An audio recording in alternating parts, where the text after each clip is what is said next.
আসছেন ইসলামী ছাত্র আন্দোলনের সাংগঠনিক সম্পাদক মোহাম্মদ ইসমাইল হোসেন। ইন্নাল হামদুলিল্লাহ আলহামদুলিল্লাহি রাব্বিল আলামিন الذي خلقنا من الماء والطين وأنزل إلى محمد صلى الله عليه وسلم القرآن الكريم أما بعد আজকের আয়োজিত সম্মেলনের সম্মানিত সভাপতি এবং প্রধান অতিথি বিশেষ অতিথিবৃন্দ সবাইকে জানাই আন্তরিক শুভেচ্ছা ও অভিনন্দন এবং সিজদা অবনত হচ্ছে সেই মহান আল্লাহ তাআলার কাছে যিনি আমাদেরকে রাজনীতি বিষয়ে ইবাদত করার তৌফিক দান করেছেন।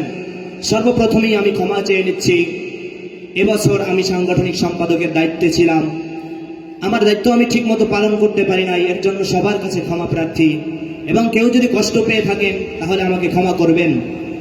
আর ইনসাফ ভিত্তিক রাষ্ট্র প্রতিষ্ঠা করার জন্য আমরা শুধু দেশে কাজ করছি এবং আমাদেরকে লক্ষ্য রাখতে হবে আমরা ছাত্র আন্দোলন দেশে করতেছি, বিদেশ থেকে যদি আমাদের দেশের উপর যদি কেউ হাত দেয় তাদের ওই হাতকেও আমাদেরকে ঘুরিয়ে দিতে হবে। আমরা স্পষ্ট বলে দেই চক্রান্ত করতেছে বাংলাদেশ নিয়ে, তোমাদেরকে স্পষ্ট বলে দেই বাংলাদেশের টেকনাফ থেকে তেতুলিয়া পর্যন্ত, রূপসা থেকে পাথুরিয়া পর্যন্ত প্রতিটা ইঞ্চি ইঞ্চি মাটি আমরা রক্তের বিনিময়ে কিনেছি। আমাদের এই দেশের থেকে যদি তোমরা হাত বাড়াও তোমাদের সন্ত্রাসী হাতকে আমরা ভেঙে ঘুরিয়ে দেওয়ার জন্য গোটা বাংলার প্রতিটা মানুষ রক্ত নিয়ে জীবন নিয়ে ময়দানে রণাঙ্গনে নেমে যাবে ইনশাআল্লাহ। এবং আমি ডাক দিচ্ছি তাই বন্ধু তোমায় ইসলামী ছাত্র আন্দোলনের কাফেলায় একটি কথা সবাই জানি, দিন যাচ্ছে একদিন যাচ্ছে মানে আমি কবরের দিকে আগাচ্ছি।